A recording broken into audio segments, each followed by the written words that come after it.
نحمده ونستعينه ونستغفره ونعوذ بالله من شرور أنفسنا ومن سيئات أعمالنا من يهد الله فلا مضل له ومن يضلله فلا هادي له ونشهد أن لا إله إلا الله وحده لا شريك له ونشهد أن سيدنا وحبيبنا ومولانا محمدا عبده ورسوله الذي أرسله بالحق بشيرا ونذيرا وداعيا إلى الله بإذنه وسراجا منيرا فقد قال الله تعالى في كلامه المجيد وفرقانه الحميد أعوذ بالله من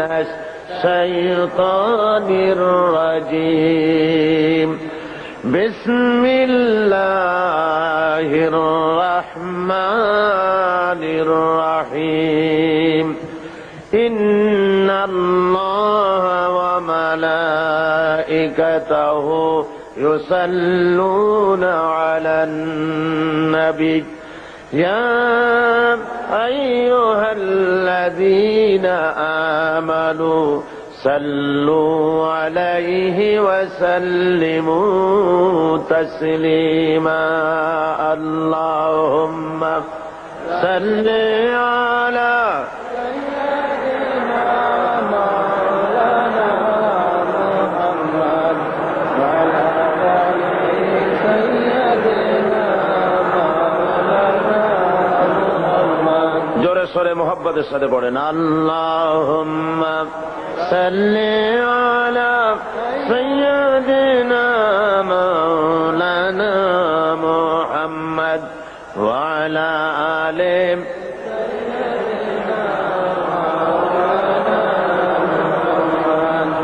নসীমা জানিবে বতহা গুজর কুন زحوالم محمد را خبر کن بلغ العلا بکماله کشف الدجى بجماله حسنت جميع خصاله صلوا علیہ مجھے کچھ ملے یا نہ ملے محمد ملے یعنی وہ شیء جسے اللہ ملے بلغ العلا بکمالہ کشف الدجى بجمالہ حسنت جمیع خصالہ صلوا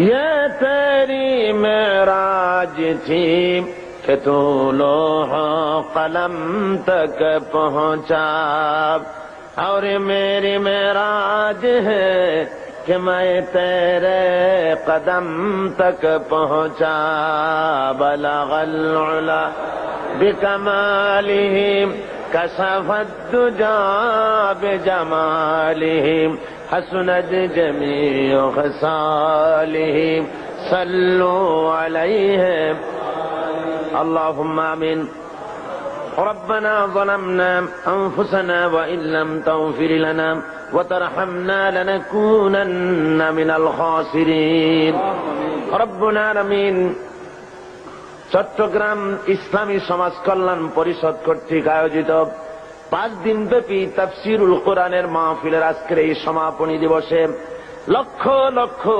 মুসলমান নরনারী কয়েকবার দুরুদ সালাম পড়ে তোমার দরবারে হাত তুলেছি মেহেরবানি করে দুরুদ সালাম যখন সোনার মদিনায় নবী পাকের রওজা মোবারকে পৌঁছে দাও तमाम পৃথিবীর মাটির নিচে যত মুমিন মুমিনাত শুয়ে আছেন আয় আল্লাহ তাদের আরো আর পরে সওয়াব পৌঁছায় দাও রব্বুল আলামিন এই মাহফিলের আয়োজন যারা করেছেন আর শোনার জন্য যারা এসেছেন কিয়ামতের দিন মুসিবতের সময় এই মাহফিল আমাদের সকলের জন্য নাজাতের জরিয়া বানিয়ে দিও আল্লাহ ইয়া রব کرم تو اگر کرے वो बात दे जुबान को जो दिल पर असर करे। ربنا تقبل منا إنك أنت السميع العليم وتب علينا إنك أنت التواب الرحيم سبحان ربك رب العزة عما يصفون وسلام على المرسلين والحمد لله رب العالمين। محترم जनाब साहिब सदर, हजरात, उलमाए किराम, सम्मानित सुधी मंडली, उपस्थित आमार दीनदार ईमानदार मुसलमान भाइয়েরা, पर्दार आड़ालेर मा ओ बोनेरा, अस्सलामु आलाइकुम व रहमतुल्लाहि व बाराकातुहु। महान মাহবুদ, রাজাধিরাজ, সম্রাটের সম্রাট, আকাশ ও জমিনের একচ্ছত্র মালিক আল্লাহ রাব্বুল আলামিনের দরবারে অত্যন্ত বিনয় অবনত চিত্তে শ্রদ্ধা জড়িত কণ্ঠে শুকর আদায় করছি যে মহান মাহবুদ কোরআনে কারীমের 5 দিন ব্যাপী তাফসীরুল কোরআন মাহফিলের আজকের এই শেষ দিনে আমাদেরকে শরীক হওয়ার তৌফিক দিলেন। স্বতঃস্ফূর্ত কণ্ঠে জোরে সোরে সবাই পড়েন আলহামদুলিল্লাহ। বন্ধুগণ, কোরআনে কারীম থেকে গত 4 দিন আপনাদের সামনে আলোচনা করা হয়েছে, আজকেও আলোচনা করা হবে ইনশাআল্লাহ।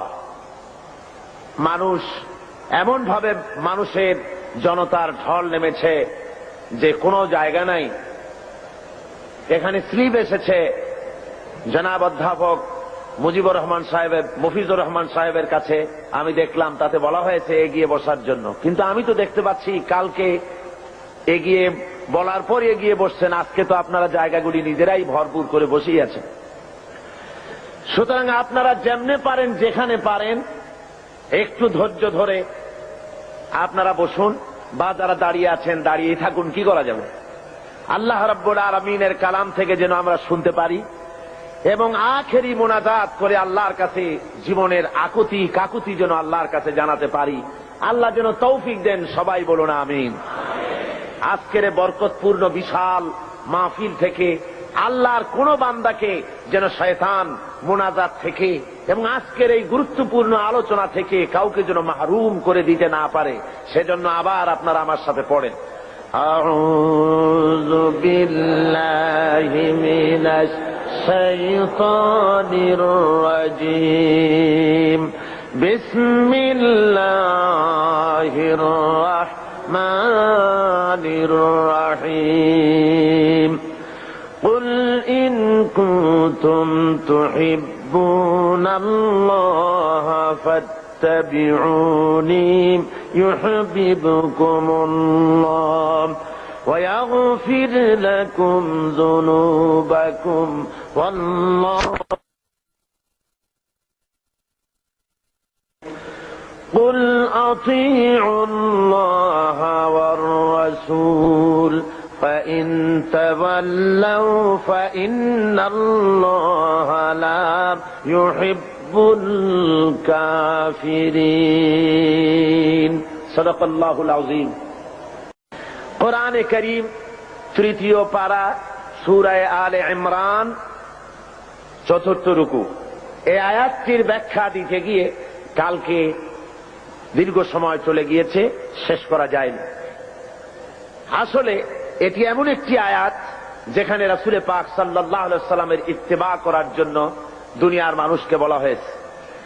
আল্লাহ রাব্বুল আলামিন বলছেন, নবী আপনি বলে দেন, তোমরা যদি আল্লাহকে ভালোবেসে থাকো, তোমরা যদি আল্লাহর প্রতি ভালোবাসা পোষণ করে থাকো, ফাত্তাবিউনি, তাহলে আমার অনুসরণ করো। তা না হলে আল্লাহকে ভালোবাসার কোনো মূল্য নাই, আল্লাহকে বিশ্বাস করার কোনো মূল্য নাই যদি আমি মুহাম্মদ সাল্লাল্লাহু আলাইহি ওয়াসাল্লামকে অনুকরণ না করো। সুতরাং গোটা পৃথিবীর মানুষের, বিশেষ করে ঈমানদার মুমিন লোকদের বাঁচার একমাত্র পথ এ দুনিয়ায় এবং কিয়ামতেও নাজাতের একটাই পথ, সে পথ হলো মুহাম্মদ সাল্লাল্লাহু আলাইহি ওয়াসাল্লামের অনুসরণ করা। কার অনুসরণ করা? এখন রাসূল পাক সাল্লাল্লাহু আলাইহি ওয়াসাল্লামের কিছু গুণাবলী, কিছু পরিচিতি কোরআনে কারীম দিচ্ছে। তিনি কি মিশন নিয়ে এসেছিলেন এবং কি দায়িত্ব তিনি পালন করেছিলেন, কি করেছিলেন তিনি। এ ব্যাপারে কোরআন শরীফের মধ্যে হুজুরের গুণাবলীর কথা, সিফাতের কথা মোট 4 জায়গায় বলা হয়েছে। এক জায়গায় বলা হয়েছে, ইহুদিরা যারা হুজুরকে অবিশ্বাস করত, তাদের ধারণা ছিল যে আখিরি জামানার পয়গম্বর আমাদের গোষ্ঠীতে, আমাদের বংশে হলো না কেন, একজন উম্মীদের মধ্যে তাকে কেন পাঠানো হলো, আমাদের মধ্যে হলেই তো ভালো হতো। এখন এই কথার জবাবে আল্লাহ বলছেন যে আখিরি জামানার পয়গম্বর যিনি, সমস্ত রকমের নবুয়তের সব রকমের লক্ষণ, শর্ত সবকিছু তার মধ্যে থাকা সত্ত্বেও তোমরা বিরোধিতা করছো কি এই কারণে যে তিনি তোমাদের বংশে জন্মগ্রহণ করেনি, তিনি তোমাদের গোত্রে আসেননি, এই কারণেই কি বিরোধিতা করছো? কোরআনে কারীম এটি এভাবে বলছে, هو الذي بعث في الأميين رسولا منهم يتلو عليهم آياته ويزكيهم ويعلمهم الكتاب والحكمة। আল্লাহ রাব্বুল আলামিন বলেন, তিনি সেই আল্লাহ যিনি উম্মীদের ভিতরে তার নবীকে রাসূলকে প্রেরণ করেছেন, মুহাম্মদ সাল্লাল্লাহু আলাইহি ওয়াসাল্লামকে প্রেরণ করেছেন, যিনি তাদেরকে আল্লাহর কিতাব পড়ে শোনাবেন এবং তাদেরকে হিকমত বিজ্ঞান শিক্ষা দিবেন আর তাদের মন মগজকে পরিশুদ্ধ করবেন। এই জন্য আল্লাহ রাব্বুল আলামিন তাকে দুনিয়ায় পাঠিয়েছেন। তার দায়িত্ব ছিল আল্লাহর কিতাব পড়ে শোনাবে। হুজুর সাল্লাল্লাহু আলাইহি ওয়াসাল্লাম তো পড়তে জানতেন না। কোরআন শরীফ যখন নাজিল হতো, হুজুর সাল্লাল্লাহু আলাইহি ওয়াসাল্লাম মুখস্থ করার জন্য খুব তাড়াহুড়ো করতেন, জিহ্বা খুব বারবার নাড়াচাড়া করতেন যাতে করে কোনো আয়াত বাদ না পড়ে যায়। আল্লাহ রাব্বুল আলামিন হুজুরের এই তাকলিফ দেখে আল্লাহ ঘোষণা করলেন, লা তুহাররিক বিহি লিসানাকা লিতাআজালা বিহি। ও নবী, কোরআন শরীফ মুখস্থ করার জন্য এত তাড়াহুড়া করার কোনো প্রয়োজন আপনার নাই, জিহ্বাকে এত নাড়াচাড়া করার কোনো দরকার নাই। জিব্রাইল যখন আপনার প্রতি কোরআন অবতীর্ণ করেন, আপনি আমার জিব্রাইলের সাথে একবার মাত্র পড়ে নেবেন, আপনার সিনার ভিতরে গোটা কোরআন শরীফ মুখস্থ করায় দেওয়ার মালিক আমি আল্লাহ। আমি মুখস্থ করায় দেব, শুধু মুখস্থই করাবো না, আমি আপনাকে পড়ার ক্ষমতা দিয়ে দেব। আপনি তেলাওয়াত করতে পারবেন, আপনি তেলাওয়াত করে মানুষকে বুঝাতে পারবেন, সে ক্ষমতাও আমি আপনাকে দান করে দিব। এ হলো এক জায়গা।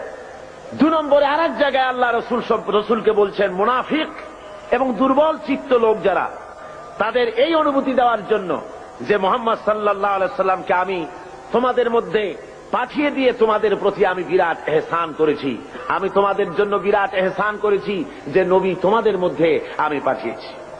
কোরআনে কারীম বলতেছেন এই কথাটি এভাবে, ওয়ালাম লাকাদ মান্নাল্লাহু আলাল মুমিনিনা ইয বা'আসা ফীহিম রাসূলাম মিন আনফুসিহিম ইয়াতলু আলাইহিম আয়াতিহি ويزكيهم ويعلمهم الكتاب والحكمة। আমি আল্লাহ রাব্বুল আলামিন মুমিনদের উপরে যথার্থ অনুগ্রহ করেছেন, আল্লাহ মুমিনদের প্রতি যথার্থ অনুগ্রহ করেছেন যে তিনি মুমিনদের ভেতরেই আল্লাহ রাব্বুল আলামিন মানুষের মধ্য থেকে একজন পয়গম্বর পাঠিয়েছেন এবং তাকে দিয়ে কিতাব শিক্ষা দিয়েছেন, তাদের ব্রেনকে, তাদের মন মগজকে পরিশুদ্ধ করেছেন এবং তাদেরকে কিতাব এবং হিকমত শিক্ষা দিয়েছেন।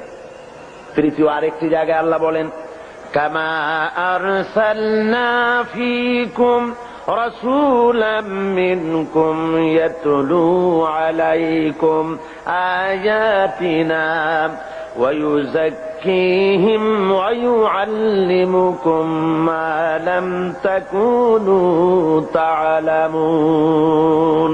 নবীকে পাঠিয়েছি তোমাদের জন্য এই জন্য যে তিনি তোমাদের কিতাব শিখাবেন, তিনি তোমাদের হিকমত দিবেন, তিনি তোমাদের বিজ্ঞান চর্চা করাবেন, তিনি তোমাদেরকে মগজ, তোমাদের ব্রেন পরিশুদ্ধ করবেন এবং তোমাদেরকে সেই কথা জানাবেন যে কথা তোমরা জানো না। অর্থাৎ তোমাদের কাছে সেই জ্ঞান নাই যেই জ্ঞান দিয়ে এই পৃথিবীর বুকে তোমরা শান্তি লাভ করতে পারবে, এই কালীন জীবনে এবং পারকালীর জীবনে, ব্যক্তিতে, পরিবারে ও সমাজে কোথাও তোমরা তোমাদের জীবনের পূর্ণাঙ্গ শান্তি পেতে পারবে না যতক্ষণ পর্যন্ত মুহাম্মদ রাসূলুল্লাহ সাল্লাল্লাহু আলাইহি ওয়াসাল্লামের অনুকরণ তোমরা না করো। ভাইরা আমার, সরওয়ারে কায়নাত সাল্লাল্লাহু আলাইহি ওয়াসাল্লাম তিনি তার নিজের জীবনকে মানুষের সামনে তুলে ধরেছিলেন। তার চরিত্র ছিল কোরআনের চরিত্র। মুহাম্মদ সাল্লাল্লাহু আলাইহি ওয়াসাল্লামের চরিত্র কিসের চরিত্র ছিল বলুন? হযরতে আয়েশা সিদ্দিকা রাদিয়াল্লাহু তাআলা আনহার খেদমতে কিছু বহিরাগত সাহাবী এসে জিজ্ঞেস করেছিলেন, মা আয়েশা, আপনি আমাদেরকে বলেন হুজুর সাল্লাল্লাহু আলাইহি ওয়াসাল্লামের চরিত্র কেমন, তার আখলাক সম্পর্কে আমারে কিছু শোনান। হযরত আয়েশা বলেন, ওগো সাহাবীরা, তোমরা কি কোরআন শরীফ পড়ো নাই? ওনারা বললেন, হ্যাঁ কোরআন পড়েছি। হযরত আয়েশা বলেন, মুসলমানেরা, তোমরা যদি কোরআন শরীফ পড়ে থাকো, কোরআন যদি তোমরা পড়তে জেনে থাকো, তাহলে রাসূলের চরিত্র জানার জন্য আমার কাছে কেন এলে?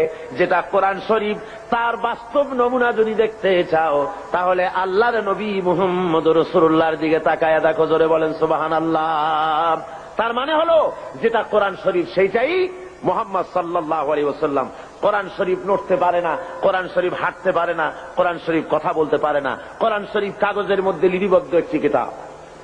কেউ যদি আসল কোরআন দেখতে চায়, কেউ যদি চলমান কোরআন দেখতে চায়, তাহলে সে যেন মুহাম্মদ সাল্লাল্লাহু আলাইহি ওয়াসাল্লামকে দেখে নেয়। আল্লাহর নবীর 23 বছরের জিন্দেগি হলো কোরআনের জিন্দেগি। জোরে বলেন সুবহানাল্লাহ। 30 পারা কোরআন আর নবীর 23 বছরের নবুয়তের জীবন। হুজুর সাল্লাল্লাহু আলাইহি ওয়াসাল্লাম, আল্লাহ রাব্বুল আলামিন তার প্রসঙ্গ উল্লেখ করতে গিয়ে আল্লাহ বলেছেন যে তিনি শুধুমাত্র একজন নবী ছিলেন না, সাথে সাথে নবুয়তের দায়িত্ব তিনি পালন করেছেন। এবং তিনি হারাম এবং হালালের বিধান শুধু কোরআন শরীফেই করা হয়নি, মুহাম্মদ সাল্লাল্লাহু আলাইহি ওয়াসাল্লামকেও পাওয়ার দেওয়া হয়েছে হালাল এবং হারামের বিধান তিনিও নির্ধারণ করার ক্ষমতা আল্লাহ তাকেও দিয়েছেন।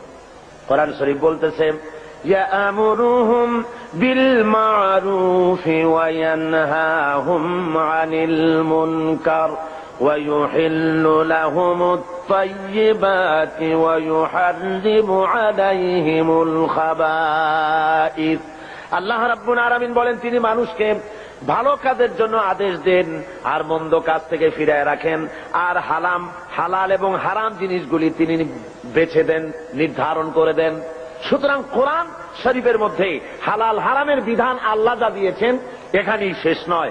মুহাম্মদ সাল্লাল্লাহু আলাইহি ওয়াসাল্লামকেও আল্লাহ রাব্বুল আলামিন লেজিসলেটিভ পাওয়ার তাকেও দান করেছেন, অর্থাৎ আইন তৈরি করার তিনি শারে ছিলেন, শরীয়ত প্রণয়নকারীও ছিলেন। জোরে বলেন সুবহানাল্লাহ। বিরাট ক্ষমতা আল্লাহ তাকে দান করে দিয়েছিলেন।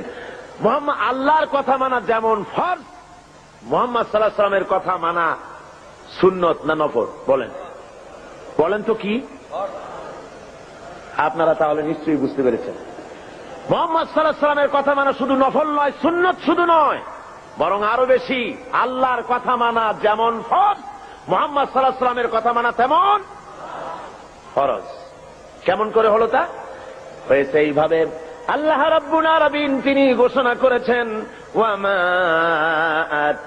আতাকুমুর রাসূলু ফাখুযুহু ওয়ামা নাহাকুম আনহু ফান্তাহু। তোমাদের রাসূল তোমাদের জন্য যা আনয়ন করেছেন, তিনি যা তোমাদেরকে দিয়েছেন তা তোমরা গ্রহণ করো, আর যা নিষেধ করেছেন তার থেকে তোমরা ফিরে থাকো। তার অর্থ হলো মুহাম্মদ সাল্লাল্লাহু আলাইহি ওয়াসাল্লাম যা আদেশ করেছেন তা মানা ফরজ, আল্লাহর হুকুম অনুযায়ী। কার হুকুম অনুযায়ী? ফরজ। আর হুজুর যা নিষেধ করেছেন তার থেকে ফিরে থাকা, আল্লাহর হুকুম অনুযায়ী তার থেকে ফিরে থাকা কি? ফরজ। রাসূল যেটা নিষেধ করেছেন তা করা হারাম, যা আদেশ করেছেন তা পালন করা ফরজ। কথা বুঝে আসছে ভাইরা আমার?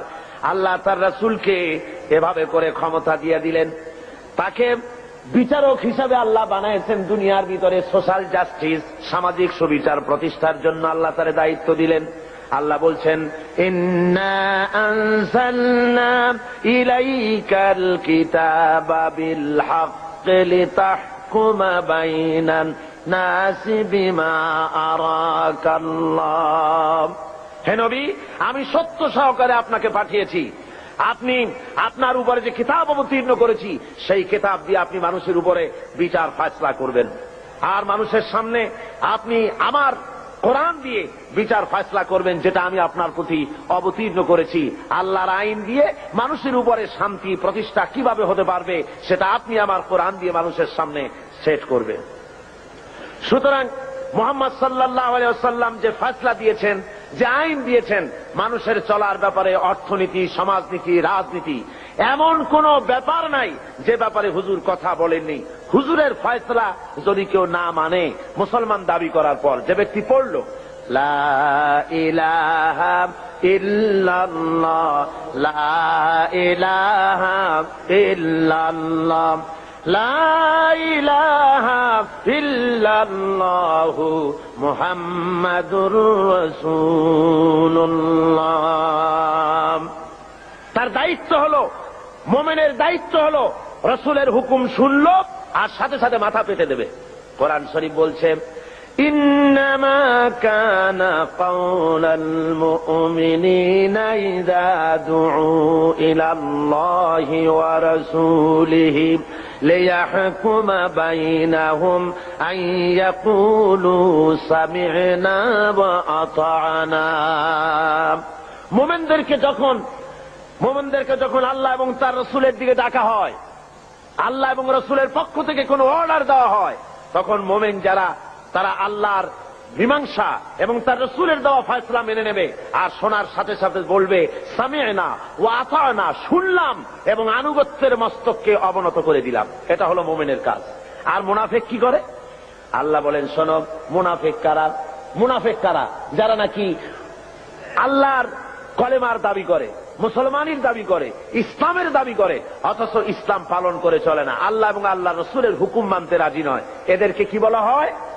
মুনাফিক। যাদের মুখের কথার কাজের মিল নাই তাদেরকে কি বলা হয়? এই মুনাফিকদের আচরণ সম্পর্কে আল্লাহ বলেন وَإِذَا قِيلَ لَهُمْ تَعَالَوْا إِلَى مَا أَنزَلَ اللَّهُ وَإِلَى الرَّسُولِ رَأَيْتَ الْمُنَافِقِينَ يَصُدُّونَ عَنكَ صُدُودًا। আল্লাহ রাব্বুল আলামিন বলেন, যখন এই লোকদেরকে ডাকা হয় আল্লাহ এবং আল্লাহ রাসূলের দিকে, তখন যারা মুনাফিক তাদেরকে তুমি দেখতে পাবে তারা আস্তে করে কেটে পড়বে। মুনাফিকরা কেটে পড়ে, তারা বলে আর শুনতে, তারা যখনই আল্লাহ এবং আল্লাহ রাসূলের হুকুম শোনে তারা তখন বলে যে ধর্ম হলো এটা ব্যক্তিগত ব্যাপার, এটা আমার ইচ্ছা মানি বা ইচ্ছা হয় না মানি, তা নিয়ে এত বাড়াবাড়ি করার কি দরকার। ওরা বলে যে কোরআন শরীফে আছে লা ইকরাহা ফিদ্দীন, ধর্মের ব্যাপারে বাড়াবাড়ি নাই, সুতরাং তোমার কাজ তুমি করো, আমার কাজ আমি করি। এই কথা তারা নিজেরা বলতে থাকে। আসলে যখন একটি মানুষ কলেমা পড়ে মুসলমান হয়, তখন তার অধিকার নাই যে তার ইচ্ছে মতো ব্যক্তিগতভাবে ধর্ম পালন করবে আর বলবে এটা আমার ইচ্ছার উপরে নির্ভর করে, এমন কথা কেউ বলতে পারবে না। প্রত্যেকটি মুসলমানকে মুহাম্মদ সাল্লাল্লাহু আলাইহি ওয়াসাল্লাম যে কথা বলেছেন, আল্লাহ এবং তার রাসূলের কথার সামনে মাথা নত করে দিতেই হবে। একজন সাহাবী আর একজন ইহুদি রাসূল পাক সাল্লাল্লাহু আলাইহি ওয়াসাল্লামের কাছে এসেছিলেন। এসে ওই ইহুদি মুসলমানের বিরুদ্ধে নালিশ করেছে আল্লাহর নবীর দরবারে। নবীজি সব শুনে ফয়সালা দিলেন ইহুদির সপক্ষে। মুসলমান ব্যক্তি অসন্তুষ্ট হয়ে চলে গেলেন হযরত ওমরের কাছে, গিয়ে বললেন, ভাই ওমর, আমি আপনার কাছে এসেছি একটা বিচারের সানি করার জন্য। তো বলে, প্রথমে কার কাছে গিয়েছিলে? কয়, গিয়েছিলাম মুহাম্মদ সাল্লাল্লাহু আলাইহি ওয়াসাল্লামের কাছে, ইহুদির সাথে আমার সাথে একটা ব্যাপার নিয়ে ঝগড়া হয়েছে, কিন্তু মুহাম্মদ সাল্লাল্লাহু আলাইহি ওয়াসাল্লাম সেটা শুনিয়া রায় দিলেন ইহুদির পক্ষে, অথচ আমি মুসলমান, আমি নামাজ পড়ি, আমি চাঁদা দেই, আমি জিহাদে যাই, অথচ আমার পক্ষে রায় দেওয়া হলো না। বলুন তো দেখি কেমন কথা। আল্লাহ আপনাকে বড় রাজনৈতিক জ্ঞান দান করেছেন, আপনি আমার এই ফয়সালাটা করে দেন। হযরত ওমর বললেন, আল্লাহর বান্দা, অপেক্ষা করো, আমি তোমার ফয়সালা করে দিতেছি। বাড়ির মধ্যে ঢুকলেন, একটা তরবারি নিয়ে এলেন। তরবারিটা খাপ থেকে বের করে হযরত ওমর বললেন, আল্লাহর বান্দা শোনো, যে ব্যক্তি মুহাম্মদ সাল্লাল্লাহু আলাইহি ওয়াসাল্লাম ফয়সালা করে দেওয়ার পর নিজেকে মুসলমান দাবি করে আর তারপরে সেই ফয়সালা মেনে নিতে পারে না, দ্বিধা দ্বন্দ্বে ভোগে অথবা তার স্থানী করতে আসে, ওই লোকের ফয়সালা এইরকম করে দিতে হয়। তরবারি দিয়ে আঘাত করলেন, লোকটা দুই টুকরা হয়ে জমিনের উপরে পড়ে গেল। সারা এলাকায় খবর হলো, হযরত ওমর মুসলমান হত্যা করেছেন। ভাইরা আমার, আল্লাহ রাব্বুল আলামিন বলে দিলেন, কোরআনে কারীমের আয়াত নাযিল হয়ে গেল, ফালা ওয়া রাব্বিকা লা ইউমিনুনা হাত্তা ইউহাক্কিমুকা ফীমা শাজারা বাইনাহুম ثم لا يجدوا في أنفسهم حرجا مما